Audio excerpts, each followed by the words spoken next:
This episode of the Piano Pod is proudly sponsored by the Alexander and Buono Foundation, an organization dedicated to supporting classical musicians through performance opportunities, recordings, and artistic development.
Welcome back to the Piano Pod, everyone. This season, we are exploring creativity and connection, highlighting artists who are reimagining what musical purpose can look like in today's world. As we move toward the final stretch of Season 6, we are excited to share that after today's episode, only 3 more conversations remain before we close this remarkable season. I also want to take a moment to thank you for your support. This season has been a real season of growth for the Piano Pod. One major highlight was presenting our live event at Steeple Hall in collaboration with Manis, which marked an important step forward for the platform. We are grateful to all of you who continue to listen, watch, share, and believe in what we are building. And there is much more to come. Season 7 begins in September 2026 with a new theme, Culture and Courage. I'll share more soon about why I chose that theme, but in the meantime, start thinking about who would make a great guest for the new season. If someone comes to mind, please fill out the guest recommendation form. You can find the link in the show notes. Now, back to today's episode. This conversation is proudly sponsored by the Alexander and Buono Foundation, an organization dedicated to supporting classical musicians through concerts, recordings, and artistic development. Earlier this season, the foundation reached out to the show, and today we are pleased to bring you this special collaboration featuring one of their distinguished artists, pianist Anna Shelest. Known for championing extraordinary repertoire rarely heard by audiences, Anna's work spans major orchestral collaborations, recording projects that revive the work of forgotten composers, and initiatives that expand the voices represented in the classical canon. She has drawn international attention for her collaboration with conductor Neeme Järvi, including recordings of Anton Rubinstein's piano concertos and bringing renewed life to music once celebrated but rarely performed today. Another important thread in Anna's artistic work is her ongoing project, Donna Voce, which highlights music by women composers across several centuries through recordings, performances, and educational work. Born in Kharkiv, Ukraine, and later continuing her studies at the Juilliard School in New York, Anna has built an international career rooted in discovery, curiosity, and artistic conviction. This is Season 6, Episode 17 of the Piano Pod with pianist Anna Shelest. Please enjoy the show. You are listening to the Piano Pod, where we talk to the brightest minds in the industry about how they are bringing the piano into the future and thriving in a complex, ever-evolving world. Anna, welcome to the Piano Pod, and thank you so much for being here today. Thank you so much. I'm very happy to be with you. Thank you, and truly a pleasure. And where are you joining us from today? Well, I'm joining from my apartment in New York City. It's quiet right now, so I hope it's going to stay like this. We're not going to have too many sirens. That's true. Like a typical soundtrack of New York City. Do you live in Manhattan? Yes, I live in Washington Heights. I lived there since I was a student when I came to New York. I think it's one of those very popular neighborhoods for musicians. It was early for students. So we've been here almost 18 years. Really love our neighborhood. So I feel very much at home here. Oh, great. I used to live in Washington Heights as well. Okay. Yeah, 168 and I don't remember. Okay, I'm at 170, between 77 and 178. Oh, right. So, it's a very, very lively neighborhood. Yes, and lots of musicians. Sometimes when it's nice weather, people open their windows. You hear people practicing. It's a little bit like being a student again, you know. Really? Yeah, wow. yeah. You hear rehearsals, and lots of jazz musicians, I think, live in our neighborhood. So it has that vibe of Sure. creative people around you. There are a lot of musicians on the west side. Yeah, that's for sure. Yeah. Mm-hmm. Yeah. So I've been following your work for some time, especially your album, A Romantic from Kharkiv, and your efforts to bring composers like Sergei Bortkiewicz back into the conversation. So I have really been looking forward to our interview session today. So I also know your husband, Dmitri, through the piano world and his work with a piano company in New York. And because of that connection, I also have been listening to your duo recording, Ukrainian Rhapsody, as the Shelest Piano Duo. It is always such a joy to hear your forehand playing, and we will definitely talk more about that later in the episode. But to begin, I'd like to start with this question. Your career spans a wide range of artistic directions, performing traditional repertoire, championing lesser-known composers, building projects like Donna Voce, and collaborating with living composers. At the center of all you do, what is the driving artistic force, meaning mission or passion that connects everything you do? Well, I think essentially it's really my love for the piano and my curiosity about it. I think there is something maybe from childhood that stays with you when you think about how we get interested in things. You know, it's a certain spark that I think you can relate to people of other professions as well, right? Like they hear something, they see something. It could be, I don't know, engineering, math. For me, it was piano. So I think this is really at the heart of it. And then it kind of takes you on this journey. I think like many musicians, when you are in this profession for several decades, you're kind of surprised at how different stages of your lives are. And piano kind of takes you, like it was certainly for me, it took me to many interesting places. It kind of defined the circle of people, of my friends. Also, my husband is a pianist, so it very much affected my personal life. So I think it's just this initial curiosity, and I was fortunate that my parents supported me, and then it gave my life great meaning. And I'm just still, I want to always stay surprised by the music that I'm finding. So it's never getting to be old and boring, and like you know what to expect. So I think this is something that I'm grateful for, how the piano enriched my life. Wonderful.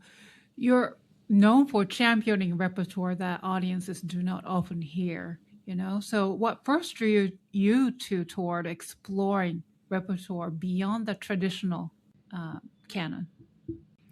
This also was a very organic journey, because you notice that you're curious about different things. I had very traditional education. I played a lot of very traditional repertoire. I did piano competitions. So you really get to know kind of the canon. But I think what attracted me first to things that maybe I've never heard this piece before, or maybe there's not a recording of this piece before. I think at first it was kind of sense of freedom, and that you could sort of make your own interpretation, because as you know, there are lots of rules in our profession, and tradition is certainly it's a very valuable thing, but sometimes it could put limits on your creativity. And I think I felt maybe intuitively that playing something, maybe it will be piece by like a very famous composer, but not so well known. It just made me see a different side of even kind of my approach to interpretation. So this is kind of how it started. And then, as you get more mature, you become more confident and just choosing things that you really want to play. If you're really drawn to the program, that, I can make it work, and I hopefully will convince the audience that this is a worthy piece of music. And then, of course, as an artist, I think we all react to the world around us you react to conversations in society, different political movements. Ukrainian war certainly had a deep effect on me. My work with women composers, I think, also is a conversation about women in society, their roles, what historically the struggles they had. I think all of these things, they affect you. And then I feel you choose repertoires that sort of reflect your state of mind and what you care about. So I think it's been kind of organic process of reacting to the world around you and finding your way. And I think through music, we can really contribute something constructive, because music, usually it's so beautiful. There is this attempt by composers to create a harmonic world. So I think we can, as artists, really be very constructive when we contribute to any type of narrative.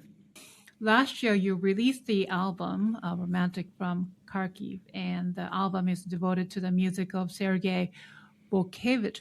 I'm sorry if I'm mispronouncing. I was just corrected, and I'm trying to No, it's great. And as we were talking just before our started to record, I do think that with composers, just when you become globally known, each accent brings kind of a different dimension to your name. So I think it's just fine. I say it's Sergei Bortkiewicz, but everybody say it was a little bit different, maybe accent or stressing different letters. Yeah, and then the album was incredible. I just discovered so many unknown pieces by him too. But to be honest, my favorite piece by him is the Piano Concerto No. 1. Well, I'm so thrilled to hear your reaction to the concerto. I think it's just such a fantastic romantic concerto. So my initial idea for this album was, of course, kind of my reaction to the Russian war in Ukraine. I think for me, playing Ukrainian music in general, this is something that I try to include in all of my programs. Now it's a way that I feel like I can stay in solidarity with Ukrainians by playing music from Ukraine. And I've known that kind of it's something that makes me feel kind of eases my heart. But I was so surprised how when I even post a piece by Ukrainian music or make a little social media post about it, oftentimes people from Ukraine would say, "Oh, this is so beautiful. Thank you for it's something that means a lot." I think to Ukrainians when people in other parts of the world present their culture. So this was, I think, kind of my initial first step in this process. And then just discovering music that I think as music itself has tremendous value and I think can enrich the piano repertoire. But for me, Bortkiewicz, the first connection was, of course, that he comes from the same city as I do, from Kharkiv. We were born a little over 100 years apart. And his house was actually in the center of Kharkiv, near what now is Opera Theater. I walked that street so many times, but I did not know about him and his music until very recently. So even though I grew up in Ukraine, I went to school there, his music was not kind of part of my upbringing. And because of his life, because he essentially became a refugee after the Russian Revolution, he had a lot of obstacles in just through living at the time for his music to become more well known. In Ukraine, we did not know about just this fantastic composer. But this first piano concerto was a work that was actually so well received when it was first composed. But I think the timing of it was just very unfortunate. He published this first concerto in 1913, just a year before First World War.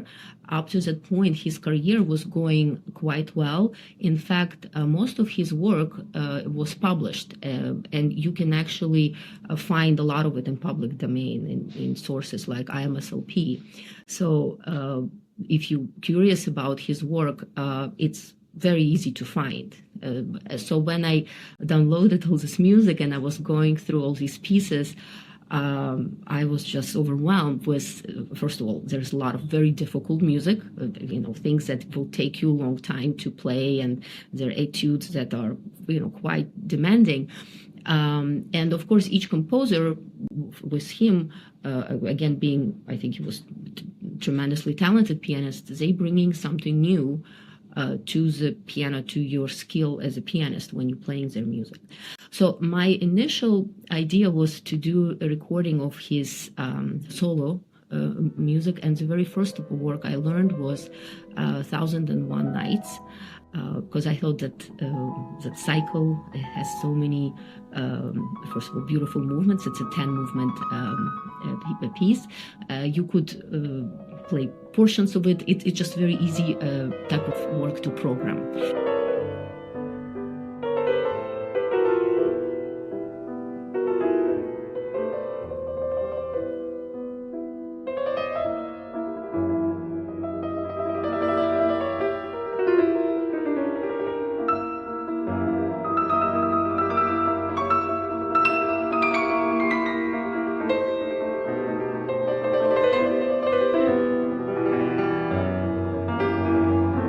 That was the first work that I played, and I was thinking about just doing solo pieces. And then Neeme Järvi, with whom I worked for a few years already, he was asking me about what are the Ukrainian concertos, because he's somebody who championed esoteric repertoire all his life.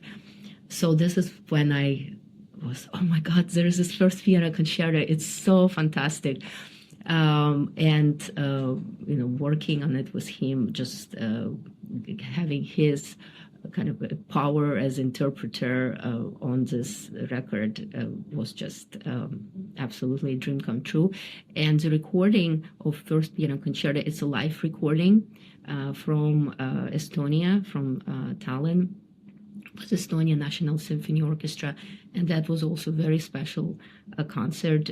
We combined Ukrainian and Estonian concertos on the program. So Bortkiewicz was one, and I played Artur Lemba, Concerto number 2. Estonia has been an amazing friend to Ukraine through these last 4 years. They actually start each of their concert with Ukrainian national anthem, because they really understand the struggles and the threat Ukraine is facing. So they're really so supportive. Like you really, I'm so grateful to this country for being such a loyal friend.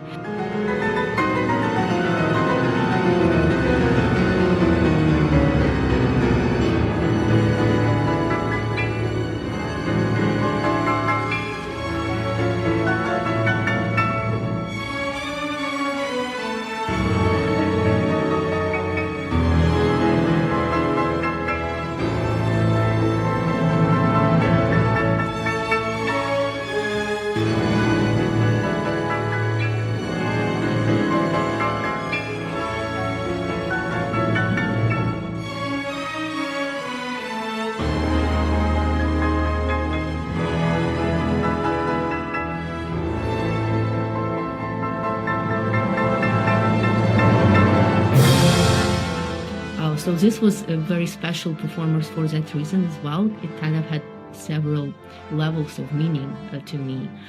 So have this on record. I mean, I certainly, like when I heard it, it takes me back into that kind of a concert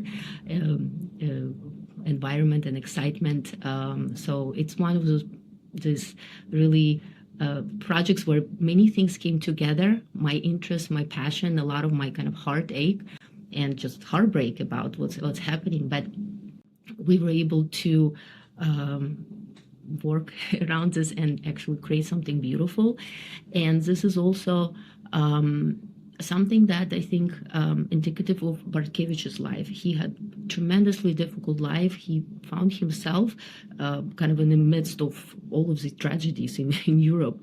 And when you read about this, you think, oh gosh, how can a person survive this and create something beautiful and harmonious? But when you listen to his music, there is really none of that. I think he stayed a true romantic at heart. For him, I feel strongly that music was a way to escape the world, to create. This was the only place of harmony and some kind of order and beauty that he had. And it comes to me with just it's very strong aspect of his music that I think when people hear it, this is what they react to. So music is fantastic. It's beautiful. It's lyrical. There is a lot of very fun virtuosic moments, but I think that very deep feeling of loss and dealing with just tragedies he had to deal with in his life, this gives a certain depth that I think you really connect to. Layers upon layers of feelings that he expresses was just so incredible. And as you mentioned, that 1001 Nights, 10, I guess, movements that are also included into this album, and plus 2 other solo pieces, Lamentations and Consolations, that's 1, and then also Nocturne from 3 pieces, right? Yeah. Yes, yes. Oh, wonderful. Yeah, so my idea was to show his range because I just recently learned about him. I kind of thought many people this might be the first record of Bortkiewicz, and how do you introduce him in a way that really show his range as an orchestrator, as a kind of master of a large form, but also in miniatures, and just emotions and colors that he draws from the piano. I think are very unique and really very worthy to play and to listen to. Yeah. Wow. I really thoroughly enjoyed it. I wish I knew more of his pieces before, but I think from now on, I want to listen to his piano music more. Another thing I would add is that he also has a few cycles of music for children that are really wonderful. One is based on Andersen fairy tales. So he really masters this medium of like program music, and especially when it's done for children, because you can only move, there are certain limits. It's really brilliant cycle. And then another one of like this young adventurer. So those are wonderful teaching pieces as well to introduce if you're looking for something a little bit, Wow, definitely. More. And they're all available on. Yes, online. IMSLP is yes, it has most of his things. There's a lot to choose from.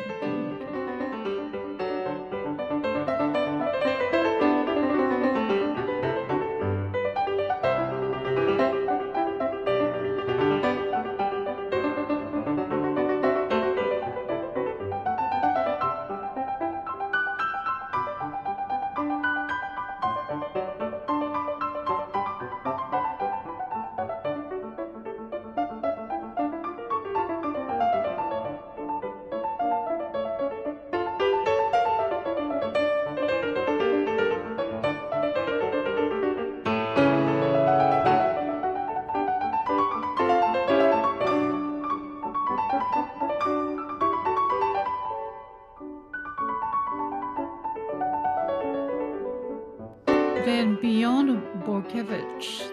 Are there any particular Ukrainian composers whose music you feel audiences should know more about?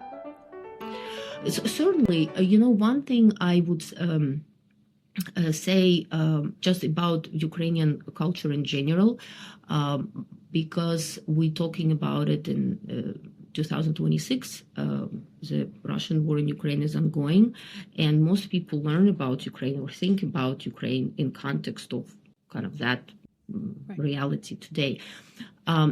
So sometimes there is this perspective that Ukrainian culture, Ukrainian music, it's like a derivative from the Russian culture. It's something that linked so closely that it's impossible to separate them.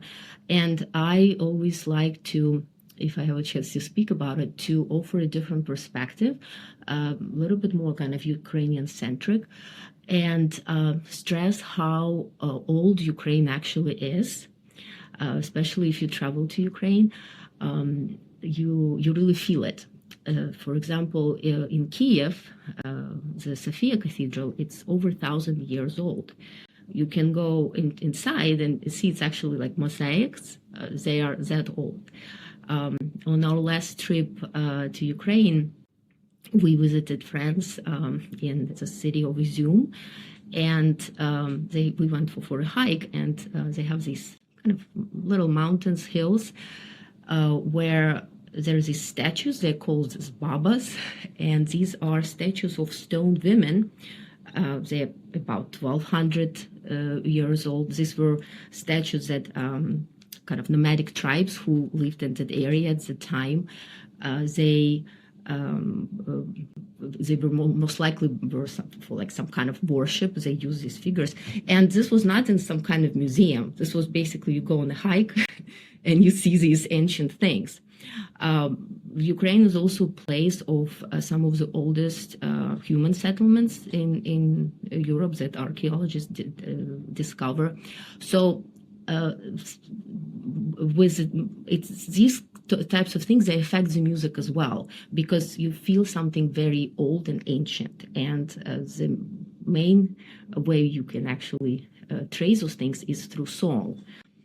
Like with many cultures, right? The songs of the people, and again, where those songs come from, there is a lot of influence from like pagan times, and then when Christianity came to Ukraine, how those two things blended together. Ukraine has very unique traditions around Christmas time, for example.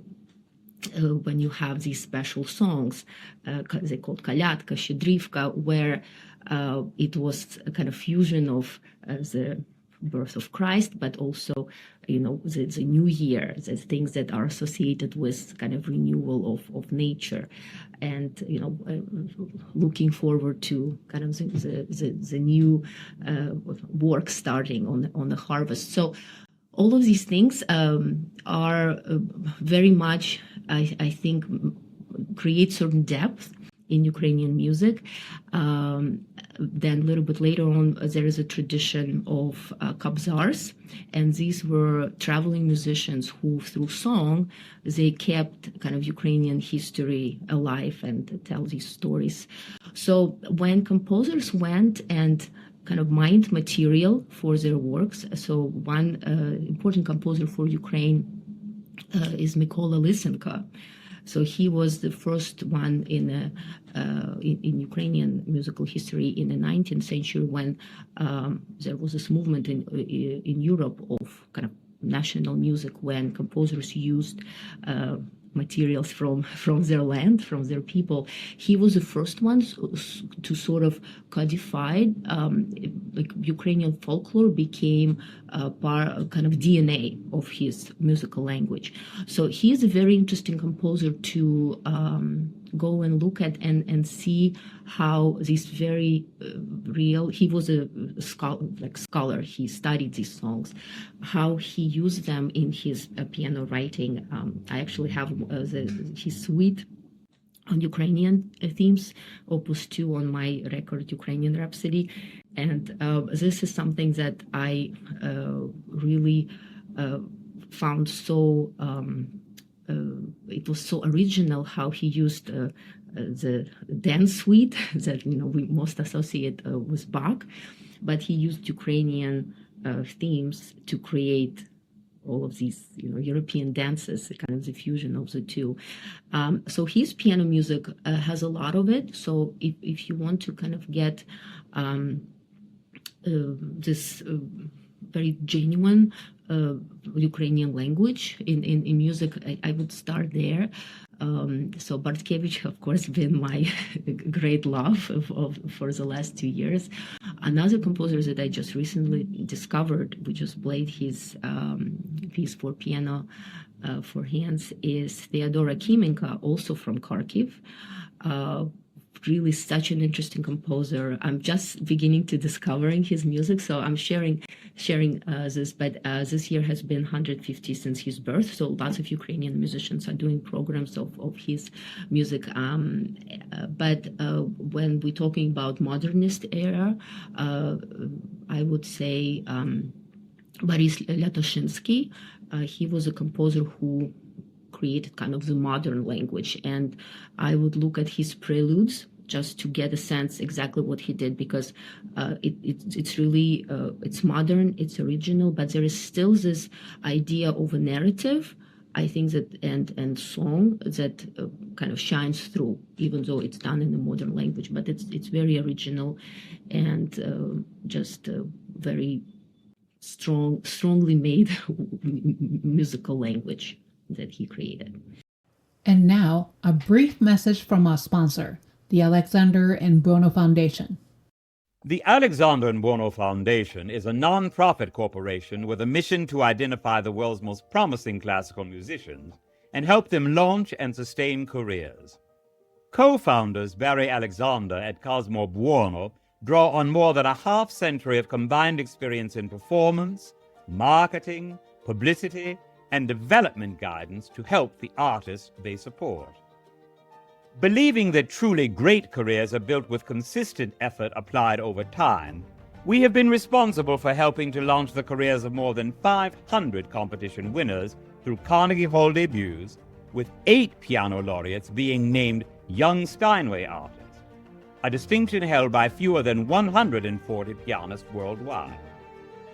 Among the artists we are proud to support is the remarkable pianist Anna Shelest. Following her competition win, Anna made debuts at Carnegie Hall, Alice Tully Hall, and the Kennedy Center, all within a single year, and signed a recording contract with Sorel Classics, creating a discography that now includes her 3 Donna Voce recordings, made up exclusively of works by women composers. On October 18 at Carnegie Hall, Alexander and Buono will present Anna and her husband Dmitri Shelest as the Shelest Piano Duo in a program with the Brandywine Valley Symphony Strings that will feature works by 2 living composers, Philip Glass and Ole Bezborodko, and the American premiere of Bezborodko's Piano Concerto for Piano 4 Hands and String Orchestra. We invite you to learn more about the Foundation's work and the extraordinary artists we support at alexanderbuono.org, and to follow us on LinkedIn, Facebook, X, and Instagram. I would love to go back a little bit. You grew up, obviously, in Kharkiv, Ukraine, a city with a remarkable pianistic legacy connected to the Horowitz family, right? Tradition. So particularly through the teaching legacy of Vladimir Horowitz's sister, Regina Horowitz. So I think she was teaching there, no? Kharkiv. Yes, so I think this is such an incredible story because Regina Horowitz really created a legacy in our city. But this legacy, it's sort of known to everyone from Kharkiv, but I wish more people know about her and her contribution. And just her life, because, of course, Vladimir Horowitz is one of the most important artists of the 20th century. He and Regina were born in Kiev. They they were educated there, and then Horowitz and her, they had a wonderful career until Horowitz went first to kind of study and concertize abroad, but then he did not return to Soviet Union. And the fact that he did not return, for him, it meant a great career and very prosperous and life of the legend. But for his family was really punished for this fact. And this is not to kind of guilt him in any way, but this was just a reality for actually many families. If one of you left and didn't come back, the family was punished. His father was actually arrested and he died in the Gulag. But with Regina, what happened to her artistic life was really hindered by that. She wasn't allowed to ever leave Soviet Union. And there were just lots of obstacles in her way to have professionally life free and as successful as it could have been. But nonetheless, her talent is not something that could have been hidden. So for most of her life, she taught in Kharkiv, Kharkiv Conservatory, in Kharkiv special music schools that I later attended. And she taught generations of pianists from Kharkiv. And kind of the aura of Horowitz, this was something I was always aware of as a child, that like Regina Horowitz, Vladimir Horowitz, what made it so special also at the times that Horowitz recordings in Soviet Union, it was very difficult to get them, almost impossible. And he went through kind of great length to make sure she gets his recordings. And these were real treasures for Regina to share with her students. So by the time, of course, I was in school, it was available. We could be free to listen to them. But when she was teaching in the 60s, 70s, this was just a very unique resource to have a pianist of such originality and absolutely unique approach to the instrument. Regina actually resembles Vladimir very much in the pictures. She actually looks like his female version. And also was told by my teachers that her posture at the piano, like is a very similar way that Horowitz said. It was very much how, so it seemed like they had like this talent, as this incredible relationship to the piano, something that they shared.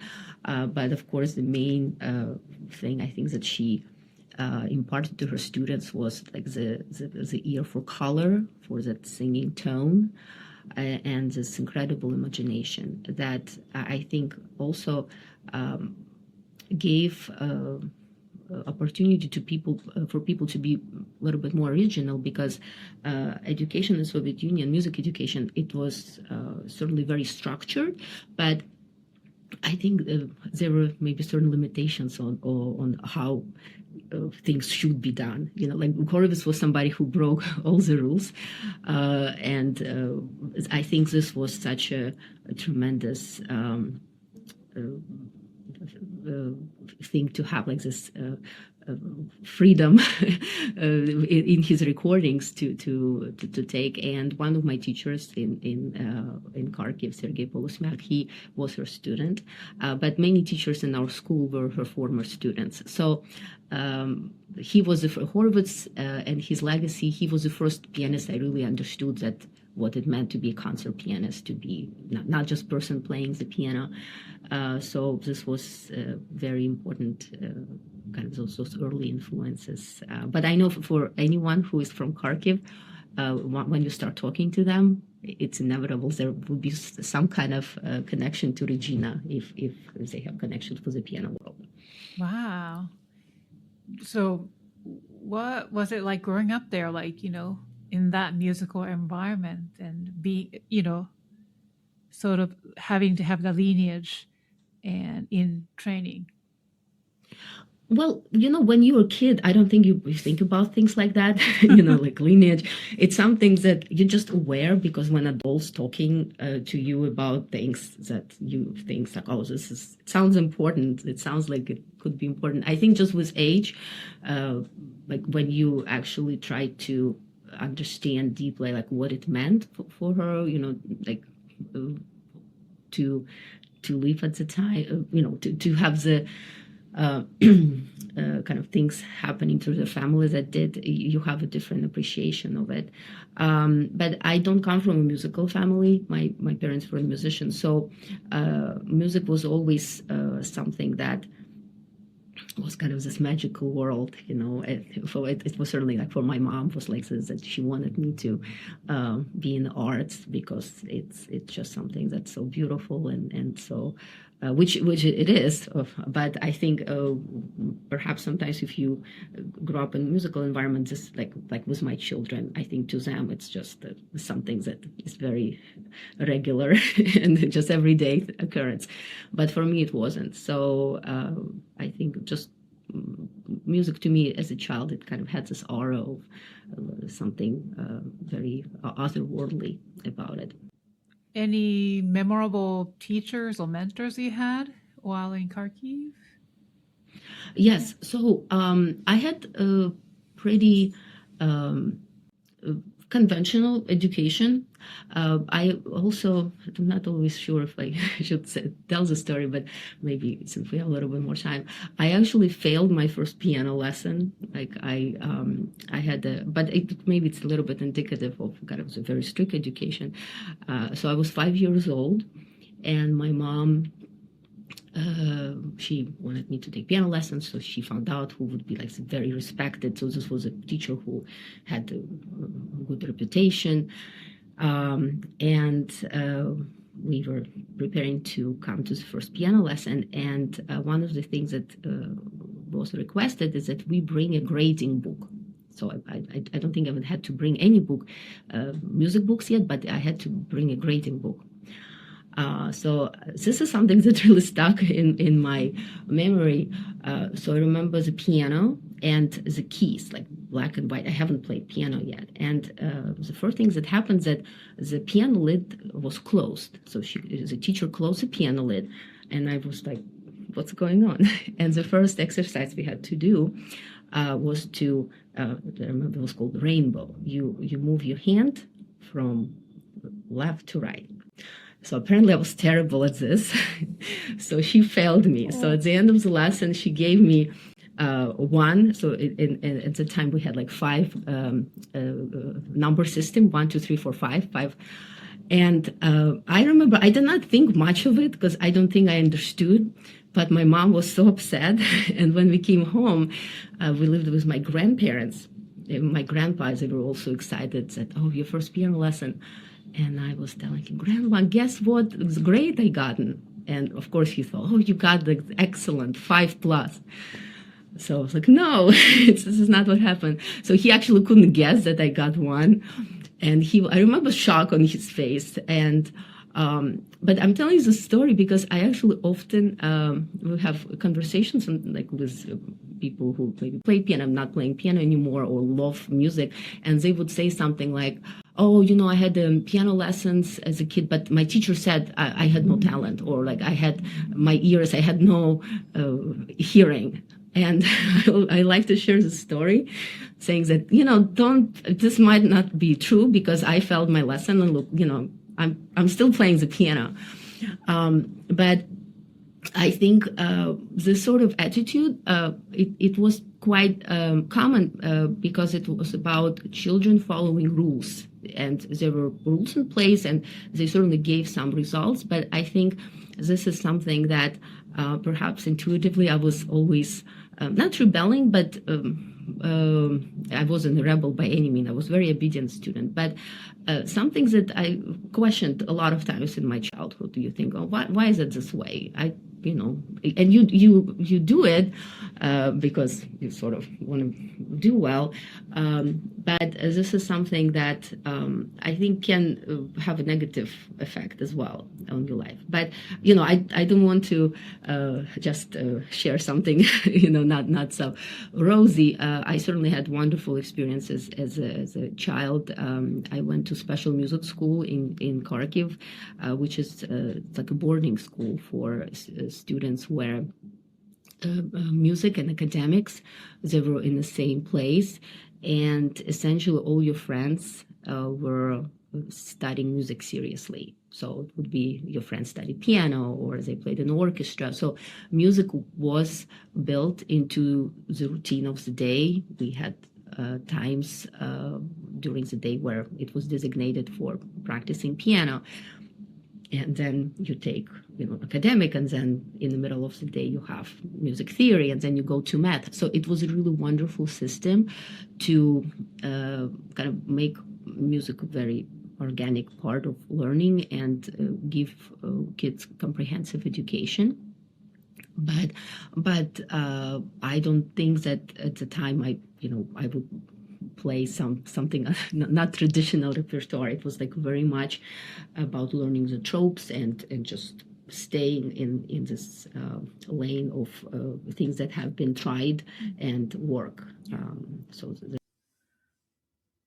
Yeah, well, thank you for sharing your first lesson sort of anecdote. That's actually, I hear a lot of stories like that, but later on became this concert pianist like you, and you ended up going to Juilliard, which is like the most prestigious music schools in the United States. So, coming to the United States, well, what's it like, from transitioning from, Ukraine and came to Juilliard?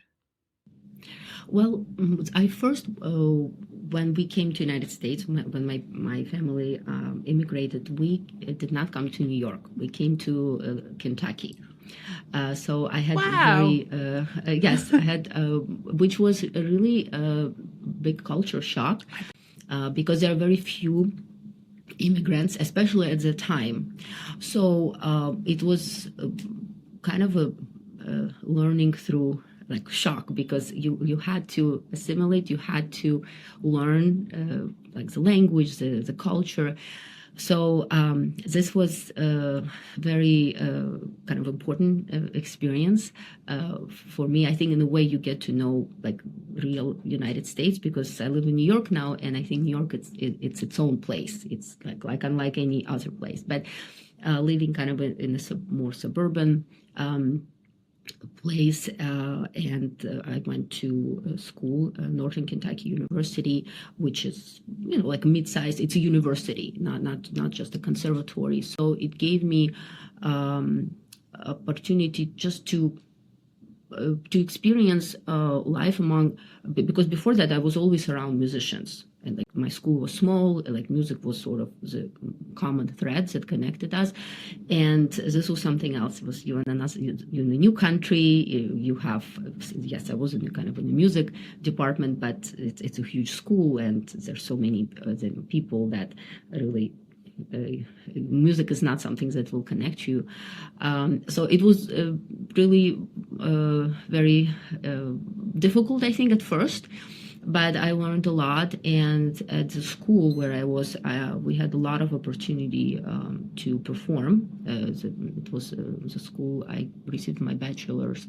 It's called Northern Kentucky University, and that was a place was actually I had a lot of opportunity to perform, and it's where I started to be a little bit more kind of adventurous with the repertoire. And then, of course, coming to New York. That was just wonderful experience. I worked with Jerome Loventhal. I received my master's degree at Juilliard. It was only 2 years, but I think his way of working with students is so different from anything else I experienced in my life. And it's really about sharing his wisdom and his horizons in music, and how he can find parallels and connections to different composers, different pieces from literature, and just showing you and sharing with you very broad way you can think about music. And you sort of, the way I now think about it, you take it in, and then you try to see how you can use your instinct as a musician. Like work with these ideas to come up with something of your own. And I remember in his studio, everybody played so differently. Like, with one particular thing about his students is that I don't think like you can tell that this is his students. There's not like something that like we all were doing. He was really encouraging that exploration of what makes your approach to the instrument unique. And he would give suggestions to you, but it was sort of, in a way, consider this way. What will happen if you do it this way? And just for me, it was kind of loosening some of the frames like that I had around my creativity and approach to interpretation. And it was incredibly important, and just admire him endlessly. And it was just a very inspiring time.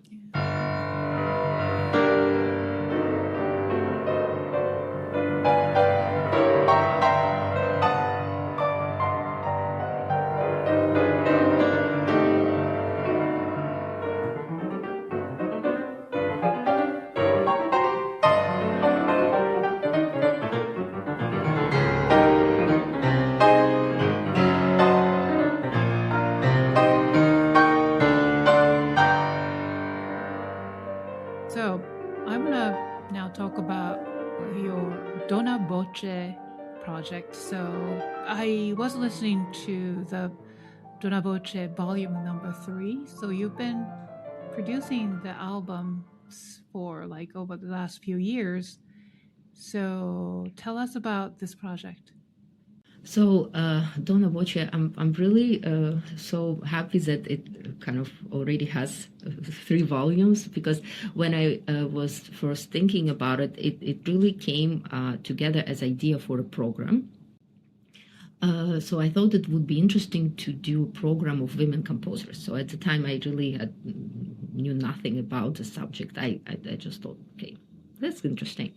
Let's see what I'll find. And one of the first things I did, I went to the Library of Performing Arts in New York at the Lysenko Center, and I think I just Googled like women composers, what are the names, and then I went and I saw what they have. So I took a few scores. My first trip, there were lots of music by Cécile Cheminade.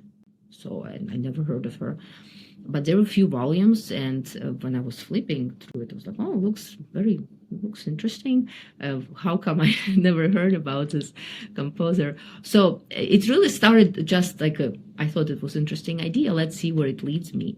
And I was just so shocked that there's so much music and I don't know it. I think speaking about it today, because I think things have really been changing, it sounds a little bit strange. But again, thinking back to my education, I never played like a serious work by women composers. And like even when you imagine the school where I was as a kid, we had in the main concert hall portraits of composers, right? So it was all men composers. So I didn't even associate like the woman, like I knew that the women composers today and they're writing music, but sort of what happened in the past, it was like complete blind spot. You know, you don't think about it, you don't know it's there. It just something completely unknown. So I was actually very shocked that like I'm a pianist, I played piano for all these years. How come like I know nothing about this? So this is really what sparked my interest. And one conscious choice I made, maybe because of my own I had kind of not high expectations, honestly, for the music. I thought it would not be very difficult. Like that was like, you know, if we don't know it, why, you know, how hard could it be? And when I started looking and I saw there's so much virtuosic piano music written for women, my first album, Donna Voce, that's kind of a very conscious decision I made. Like the first sonata on that album is Fanny Mendelssohn. It has really very strong, very dramatic opening, because this is something that for myself, I was almost like angry, like why I did not know about this stuff. So I wanted to have like a big impact, but kind of stressing that element in eventually in this journey of mine is important to me, because I think when this music presents a challenge for me pianistically, it's very interesting. But I think another thing that you're dealing with when you're presenting works by women composers, especially if it's in more traditional environments, there are sort of again, like low expectations, and like people don't expect much from it. So it's always fun when you play and then they're like, wow, it's really so great. Like this music it's wonderful.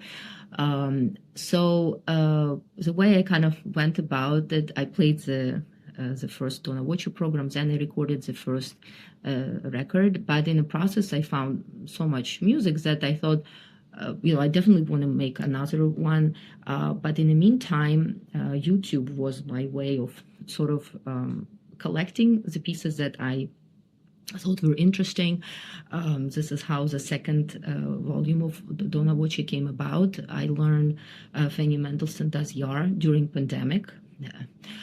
So this is this work that when I came across her music, right away I thought, this is a tremendous piece. It's like almost 100 pages long. It's a cycle. There's so much, you needed to invest so much time in that. So during pandemic, I took each month, I would learn a movement and I would record it. So this was a way for me to keep, remember the time. It was really, so we never knew we would play again. So it was a good way to like motivate and set goals, at least for like making a video. And then when I completed that cycle, and I was just so overwhelmed with it's such an incredible piece.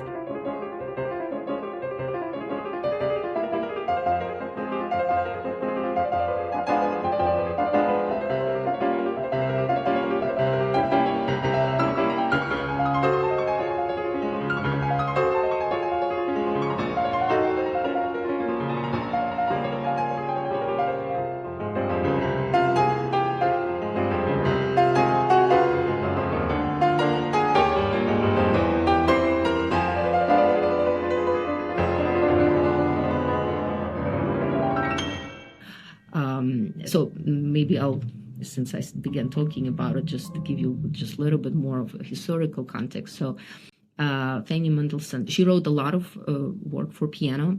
I think her cycle does Jahr, which has 13 movements, 12 movements that depict the year, and 13th movement is like a postlude. To me, it's her strongest piece. I think I played through most of her things that are available. I know new things being discovered all the time, but to me, this is her masterpiece for the piano because it's so ahead of its time. It has just all the elements of the great romantic cycle. It has programmatic element. It has so many novel things in kind of in technique. The range, the emotional range is incredible in this music, but also just thinking about how she's sort of presented in music history. Like it was like a little bit like a footnote. Yes, the sister of Felix Mendelssohn, talented sister. And this is kind of completely goes against this narrative because this is the biggest work that came from Mendelssohn household. It's certainly bigger than anything that he wrote. And the relationship between Fanny and Felix is also very interesting because they were very close. They had very close bond as siblings, also as musicians. They shared a lot of ideas musically. But the mystery about das Jahr is that we do not know if Felix knew anything about this piece because in none of the letters it's not mentioned, because he would also, or he would mention it in letters to her or somebody else that he heard her piece. He loved, like he would always compliment her, or often compliment her on her work. So I think it's almost like she wrote this incredible work for the future, because she didn't even want to share it with her brother. Her husband, William Hensel, later contributed little paintings, these vignettes for each movement. So Das Jahr, it's really a collection of, it's a representation of things that were so important to her and her husband. It was art, poetry, and music. This is a cycle that I think should stand along all the great romantic cycles. I played it several times in concert. It's just tremendous experience for the pianist. It's challenging. It's incredibly rewarding. But it really pushes your limits. So for me, when you're confronted with a work like this, and then you read somewhere that, oh, she was kind of talented sister, it makes you a little bit like, no, this is not, not who she was. And yeah, certainly she had a lot of limitations placed on her by just living at the times that she did. And she was a very intelligent woman. I think she knew where she could maybe push a little bit, but she was not like a rebel who would just go against the norm. But still, in her music, she created something that I think it's almost like would be considered inappropriate for a woman to try to step kind of into that realm, to create something kind of that statue. So one thing that I also think about, just how to present this music, and for me, sometimes just finding, there are so many women composers, but if you're able to find like this one work to tell people about, for me, from the piano solo repertoire, this is one of those really highlights that I think we, like anyone who is interested in repertoire of women composers could point to and say, okay, this is very special, this is very unique, it's as deserving as any other piece from that considered great piano work. Yeah, they are amazing piano pieces, but what made it more amazing or incredible was your playing. I think made it. Well, thank you. Special. Well, I think, one thing that I also found so interesting working with the repertoire of women composers, you sort of have to think a lot about creating a unique approach to each composer, because this is sort of something we're learning when you think about like our piano education. You learn, you play Bach this way, you play Mozart this way. There are certain things about each composer, and the older you get, the more experience you have. I think it's almost like you have like the sound profile, like that for each of the composers, and you build it by absorbing a lot of tradition as well. Now, with women composers, there's no tradition, right? Like we don't have any like great recordings of Horowitz or Michelangelo playing this work. So you really have to think hard about how do you extract the most meaning from the score, like what makes her special. And it's certainly something that evolves with you. I understand that it takes time, and the more I play the music, that type of approach is going to be more refined and clear. But this is one of the most interesting things about, I remember playing that first recital of Donna Voce and just trying to think, okay, how am I approaching like Fanny Mendelssohn, Clara Schumann, Lily Boulanger? Like, yes, it's different eras, but you cannot just, it's something has to be unique about that particular composer. So it pushes you to reevaluate a lot of things and just come up with things that maybe you've never tried before. But then when you do, and especially if you find like a good idea that works, it makes you really happy when these things happen. But yeah, I think what made that music alive was your playing and interpretation. So congratulations, and I thank you so much. So that came out also last year, no? The volume. Yes. So Das Jahr was in volume 2, okay. And the volume 3 that was really incredible.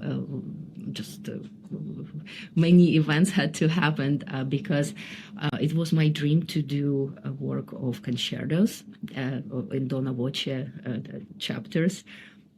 And Neeme Järvi, he wanted to jump into kind of that idea as well. He is someone who has tremendous repertoire, and it's very unusual that there is work that he hasn't conducted. So when I told him, these are really great pieces, it's a Clara Schumann piano concerto and Cecil Cheminade Concertstück, he really was he agreed that yes, I haven't done these works before, let's do them.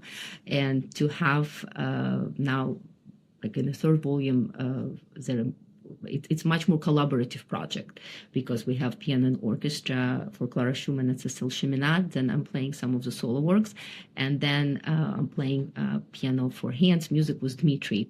So I almost think it's kind of symbolic of hopefully Donna Voce project is covering more ground and more people are aware of it. But this is kind of our, so far, the grand version of what I envision this program to be. Then is there volume 4 coming, maybe? Yes, absolutely. I have a few ideas. I'm not ready to, actually I have an idea, but it will probably be some time, but I'm kind of lining. I don't want to give it away yet, okay, because it's still in the process. But one of the ways that I also found a great resource as a pianist working today is YouTube, because a lot of repertoire that I first try, like I learn it, I will play it on concerts, and you record it and you put it on YouTube, and this is sort of like my lab, where you try things. And then one thing that I think is important before you do recording, like to play the piece, sometimes like leave it and then come back to it, so it has a little bit of time to kind of brew and improve. Yes, it's a process. So this has been kind of a great fun way of sharing the music, which I think eventually will find its way onto CD, but there's just it's not as much pressure as kind of releasing a whole record. You could just do a piece at a time and see how this puzzle come together eventually for the record. Well, keep us posted. Well, we'll be listening to volume 4 for sure.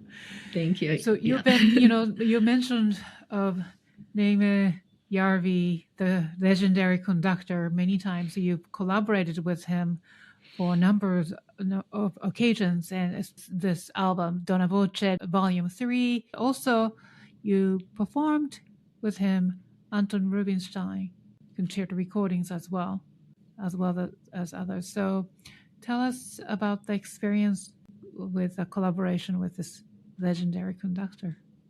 So Neeme Järvi, working with him, it's really became one of the kind of most consequential musical experiences for me, because when you have a chance to play with somebody kind of that caliber of musicianship and also experience and charisma, it really again pushes your boundaries and in what's possible.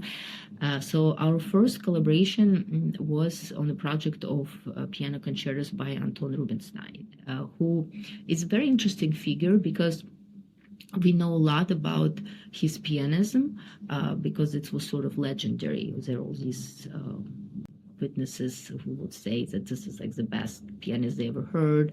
He had just something so unique and magnetic about his playing. He was like the second list. So this is something you know, is that yes, he was this legend, but we don't know so much about him as a composer. And one of the interesting things for me was to, yes, we know all these legendary stories about him, but when you get to play his music, then you really understand his approach to the piano and kind of his romantic spirit and his really respect for the romantic tradition. And he was really like consequentially romantic artist. And he just wrote so much music. He was just so in love with just process of being a musician. This is all that mattered to him.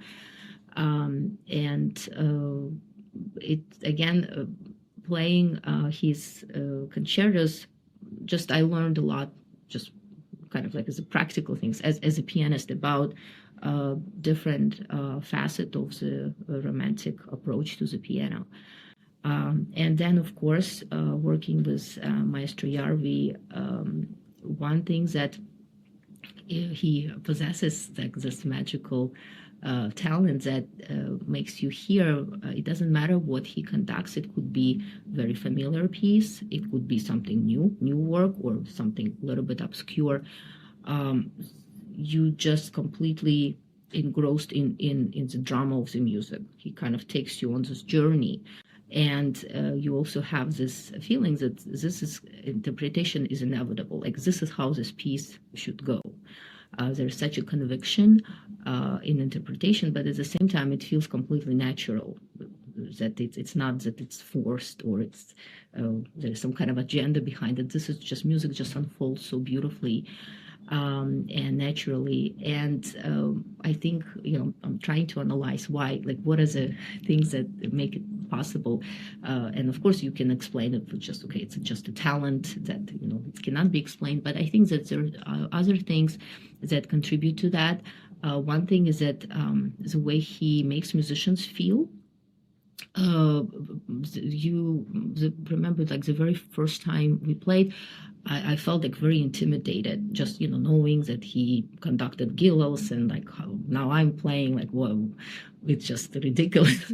But he doesn't really have that kind of authoritative ways. That it's very collaborative, and he tries to put musicians at the most comfortable place with kind word or kind glance. And when you're doing something well, like, I know, even observing kind of how he interacts with the orchestra, he just, like, he encourages you, like, oh, this is like the phrase, things are blooming, and like, let's all enjoy it. So there is such a beautiful aura and just atmosphere he creates, that musicians, we all want to give our best, because this is where most magical things are happening. And one thing that really changed for me, if I were to pinpoint my approach to concerto, to the piano concerto, because again, the idea that piano is such an integral, it's part of the orchestra. Yes, you have your solo role.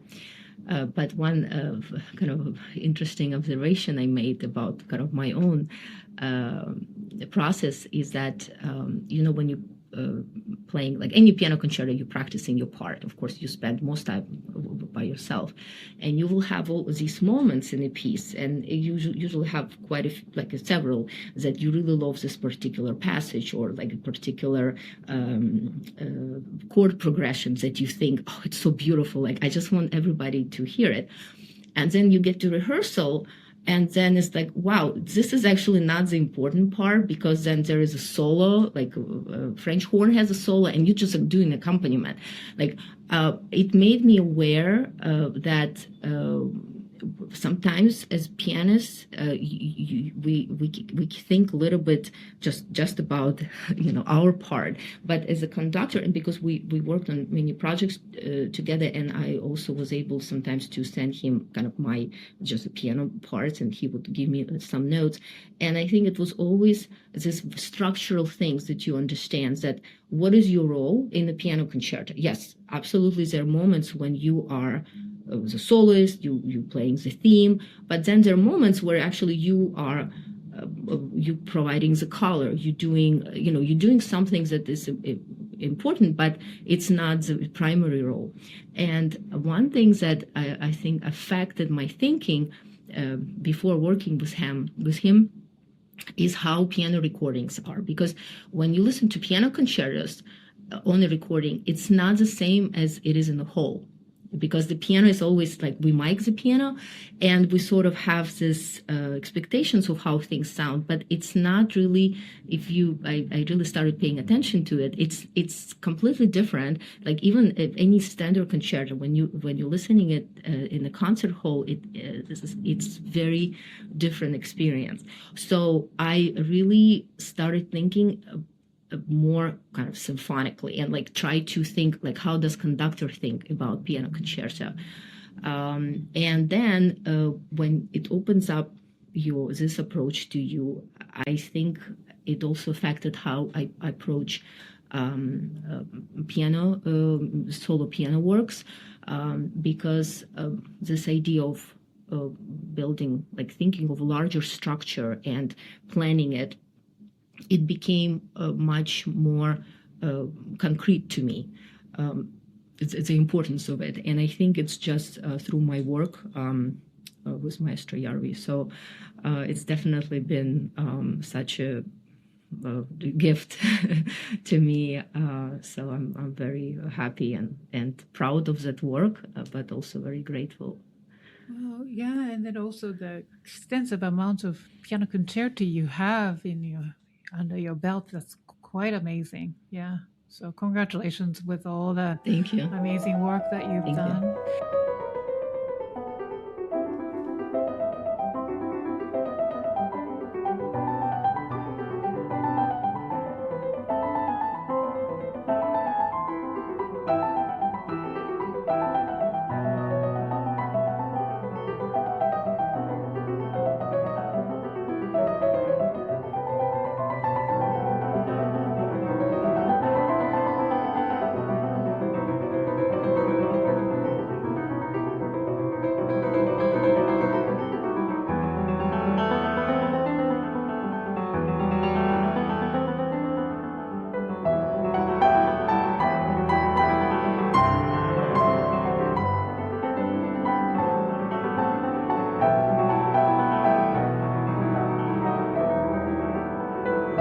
So I'd like to also talk about another collaboration, very important collaboration, which is the Shelest Piano Duo.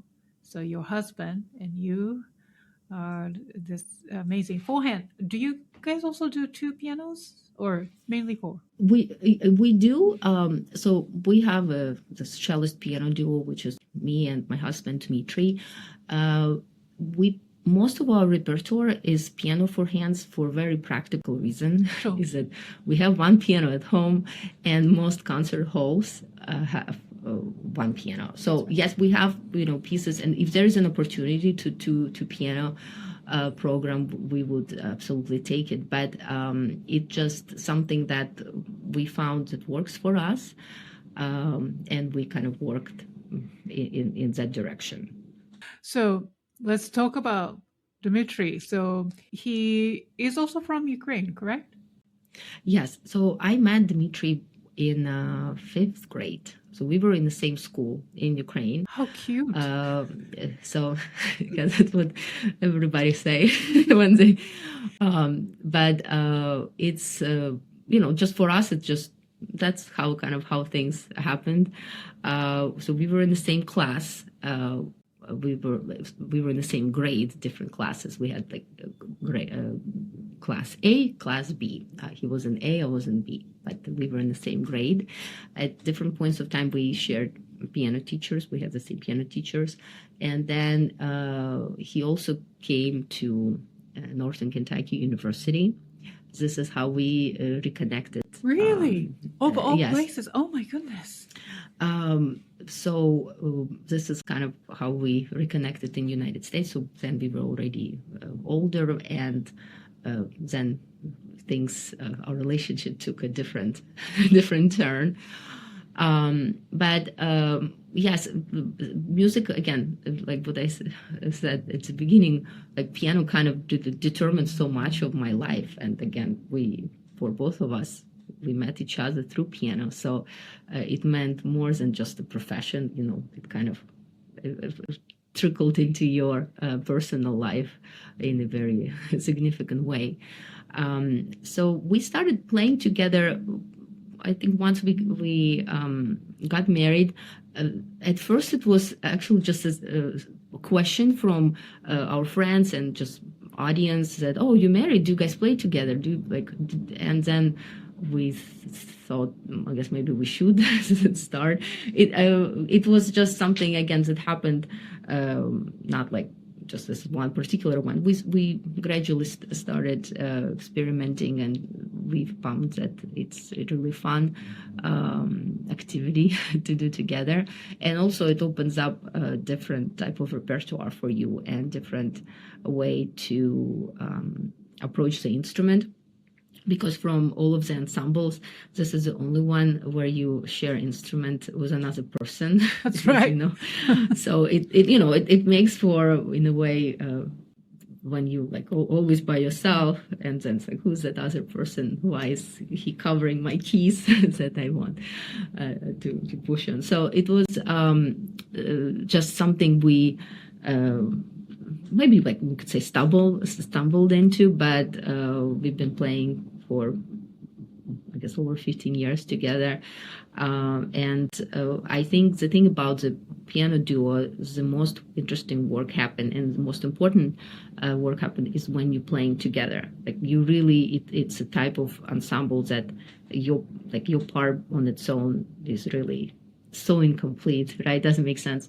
So you really rely on the other person to make, to that whole experience. And one thing that's been also wonderful is, I think, being a pianist sometimes can be kind of a lonely experience. When you travel for concerts, it's like just you. So to travel and play concerts together, it's really wonderful because you have this other person that you love, and you get to make music together.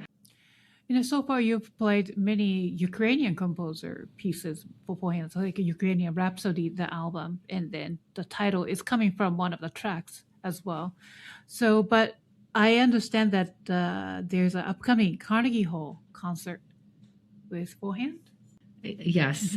So I am you're the first person we are really? sharing this Yay. with. Yes.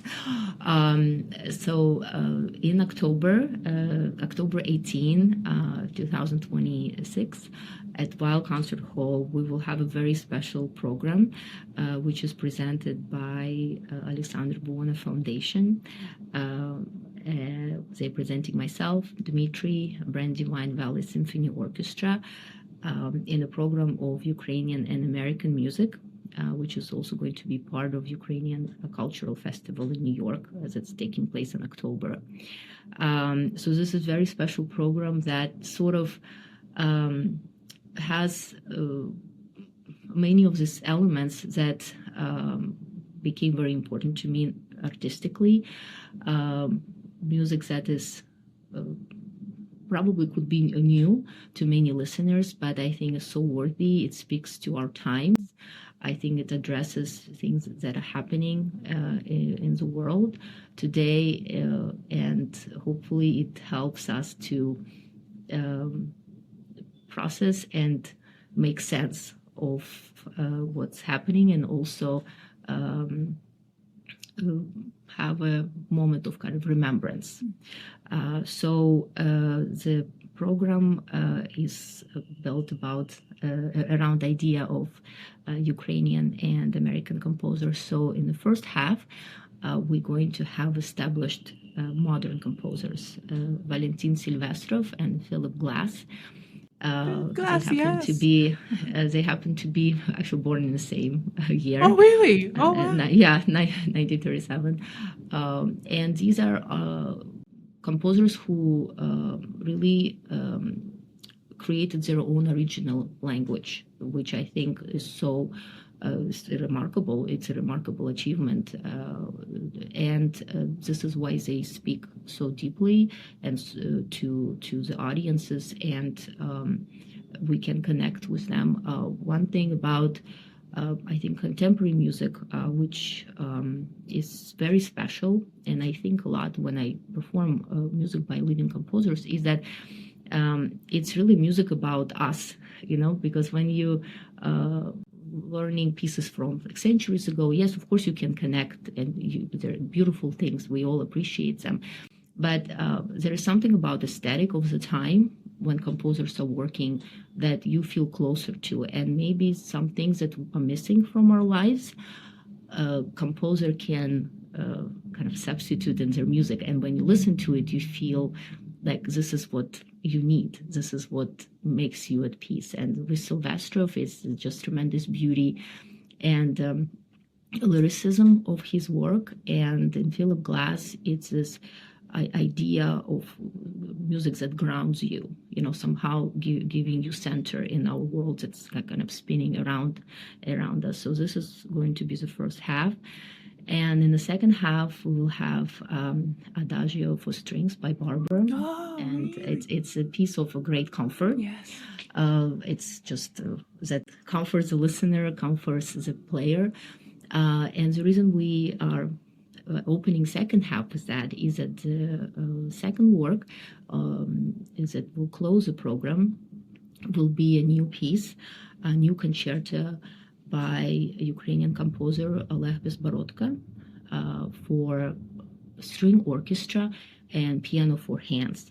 It's very unique combination. I don't think there is another piece in the repertoire for this particular group of musicians. And this piece, to me, it's like a musical monument to a very tragic event that is still unfolding. And that is, the piece is dedicated to Azovstal defenders of the city of Mariupol. That's a city that at the beginning of the war was besieged by the Russian army, and today it is occupied. So for Ukrainians, it's a place of great pain and tragedy. Last year there was a movie that won an Oscar that was called 20 Days in Mariupol. So this music, it's about that city, it's about that event that is unresolved. It's tragedy that keeps unfolding. So I think to create a musical score that speaks to that event is incredibly powerful. And for us to give the American premiere of this work was premiered in Kiev this fall in 2025. And we have this very historic opportunity. It's a kind of awesome responsibility to do something like this, to present this work to American audience. So this is something that I think with a lot of just anticipation and trepidation, because I think it's certainly an extremely meaningful program to me, and I'm just grateful that other musicians and organizations responded in this way to program this music in this way. Yeah. Wonderful, because four-hand duet concerto, that's so unique, and I would love that, and I'm coming. So, wow. And then, but also, I've been looking for actually four-hand duet by Philip Glass, and the only thing I knew was from the movie, but it's not really the written score. So, how do you? So I have to specify in the first half. So I'm playing a solo with a chamber orchestra. So it's going to be Silvestrov Messenger for piano and string orchestra, and then Philip Glass Concerto No. 1 for piano and string orchestra. So it's very unusual program where it has a lot of piano and in kind of different kind of configurations and different styles. But the piece for piano for hands also has very new ways of approaching the piano and making these effects that, of course, remind you, make you think of the very violent, very the sounds of what is war sounding like, and there is going to be just a lot of new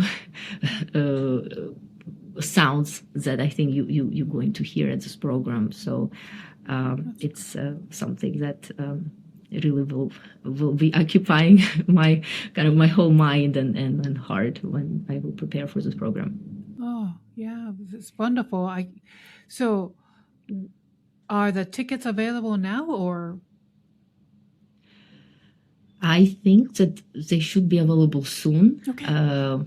This is something I think maybe during the summer, usually like 3 months ahead or something like that, concept like this, no? Yeah. But I'm one of those things that it's so wonderful to have presenters, because you don't have to worry about these things. And I know Alexander Buono Foundation, they are the mastermind behind the organizational part of it. So I'm just trusting that they know exactly what to do and how to get the word out about this concert. Yeah, and they, in fact, they are sponsoring this episode, and we're very grateful for.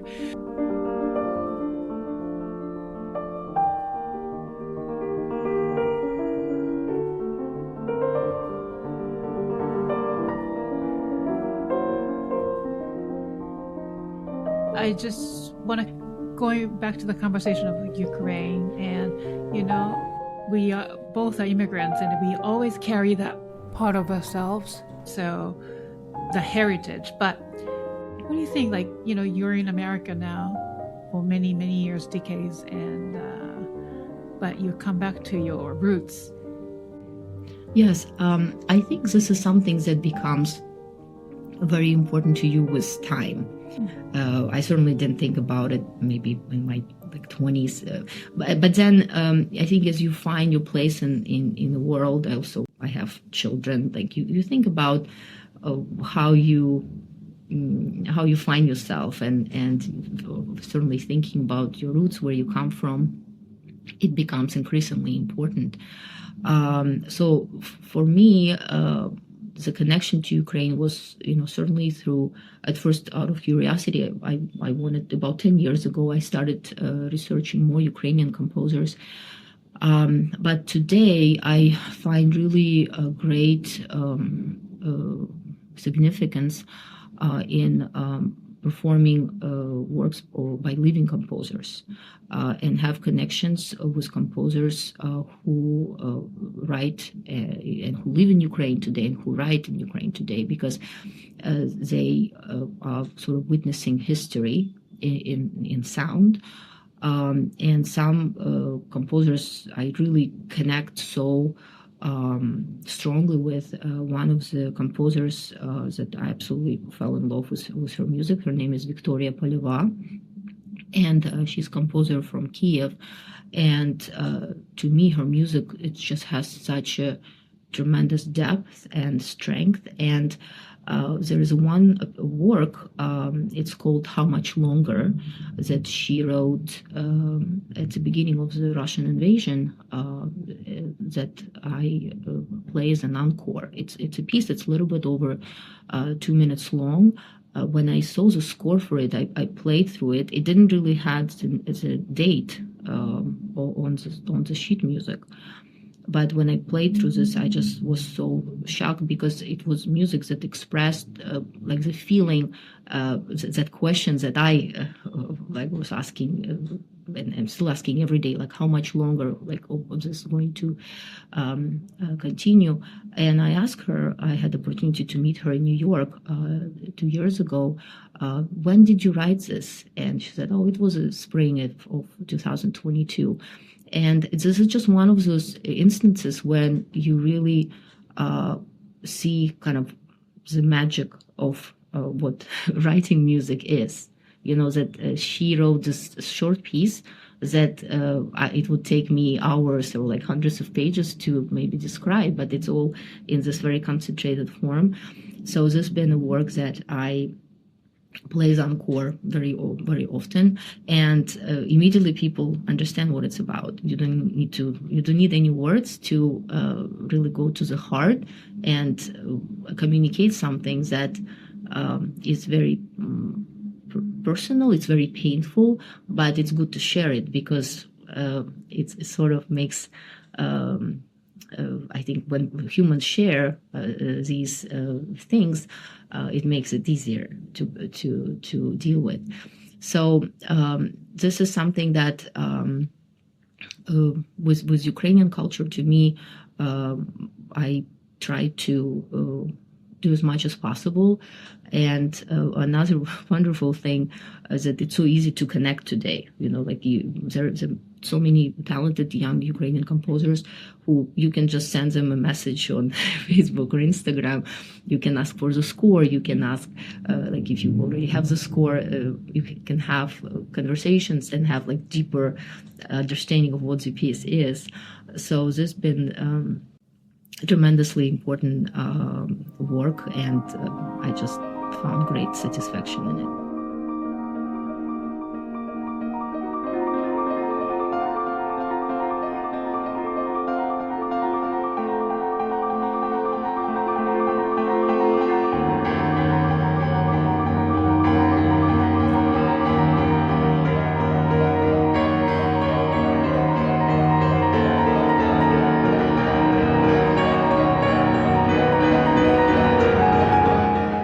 Classical music has endured for centuries, but its relevance is something every generation has to reclaim for itself. And we saw this debate resurface recently when a prominent actor, someone who actually grew up in the New York City art scene, suggested that no one cares about forms like opera and ballet anymore. But I have a lot to say about that comment, but rather focusing on the negativity, but I would like to, focus on a vital question. So how do we bridge the gap for a modern audience, right? So in your view, what is the key to maintaining the, vitality of classical music so that it doesn't just survive, but truly thrives in this modern world? Yes, of course, this is a question we all thinking about it, because of course it's a great fear. If you start with thinking about it too much, what if there is no music in the future? But seriously, I don't think that we in any danger of being irrelevant. I just think that classical music, it has its place. I think realistically we cannot have the same role we had like a pianist in 19th century, where this was the most popular way, one of the most popular way to make music.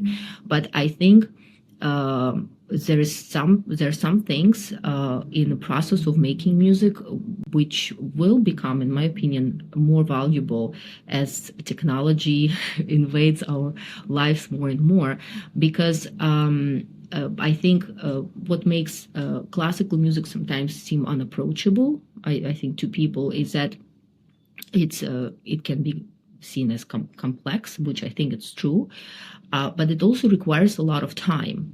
It requires time, just not even learning it, just listening to it, just taking time to listen to a piece of music which is longer than like your typical popular song. It's something of kind of a luxury today when world is so the information is so abundant, and we're just being bombarded with all these different contrasting stories and memes. So I think people increasingly are searching for something that can ground them. And I think the experience of making music, it's almost, I think, will soon have this meditative value. Like even conversations about mental health, right, with young people, because they're so reliant on screens. Music is one of the few things where you have to be completely present for a long time. And also, once you get into the process, it's so incredibly complicated. It's interesting to memorize a piece of music. You cannot be thinking about anything else. You have to be so in the moment, and all the distractions have to leave your headspace. So I think there are some qualities that we take for granted as classical musicians because we understand this is what's necessary for us to do. But perhaps if we can communicate them more effectively and also show general audiences that there are so many elements of playing an instrument, listening to music, doing some things that maybe out from the outside could seem kind of it doesn't make any sense, how like people sitting in the hall listening to Pianist for 2 hours, right? It's like absurd, like why would you do this? But once you have that, you take the time, it gives you sort of experience that you cannot find in our technologically sophisticated world. So yes, it cannot be immediately popular, or it will never be like the trendiest thing. But with time, everybody, I think, is looking for things to ground them, to give them sort of peace of mind, and just let you breathe and just be in a different world than ours. So I'm quite optimistic about this. And when people make comments about, was this famous actor, I think that I won't be surprised that like if in 10, 15 years he becomes like a fan who will love like Mahler symphonies, and he will go and hear a Ring cycle, maybe make a movie about it. Perhaps it's not the time of his life where it's valuable to him, but we can all speak from experience. Things that you liked when you were 10 and 20, they're very different. So it's a journey, but I do think that we have many tools at our disposal to kind of bring more people in, and just shows that this is something that's worthy to pursue and gives you lots of emotions and enriches your life in a real way.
Carnegie Hall concert this October 18th, 2026, Wild Recital Hall at Carnegie. And besides that, what other projects or performances coming up for you? Well, we're working on a repertoire the next year. It's also going to be a big year for Beethoven. So we're working on the repertoire of piano for hands, movements of symphonies, and how Beethoven affected, everyone, right, living after him.